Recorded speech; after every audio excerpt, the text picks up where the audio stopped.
Τι είναι αυτό? Ένα σφουργίτη.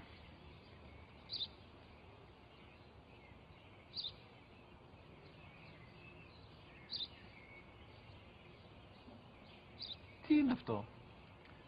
Μόλις τώρα στο είπα, πατέρα, σφουργίτη είναι.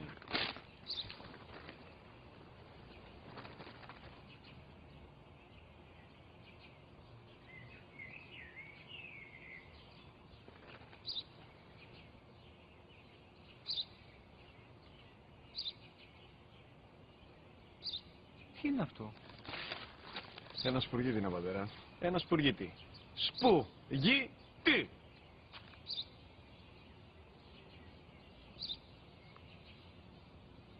Τι είναι αυτό? Γιατί το κάνεις αυτό το πράγμα, μπορείς να μου πεις? Τόσες φορές σου είπα, είναι ένα σπουργίτη. Δεν το καταλαβαίνεις. Πού πας?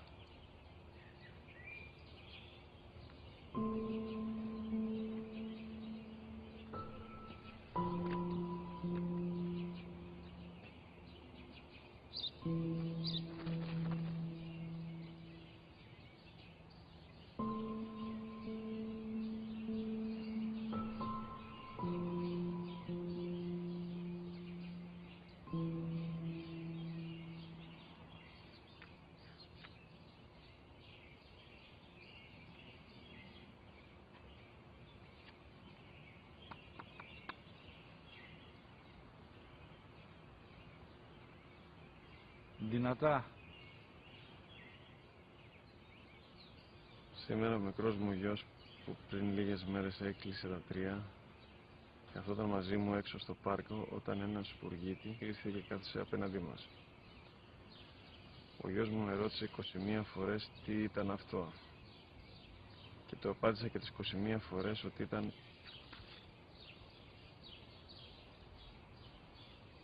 ένα σπουργίτη.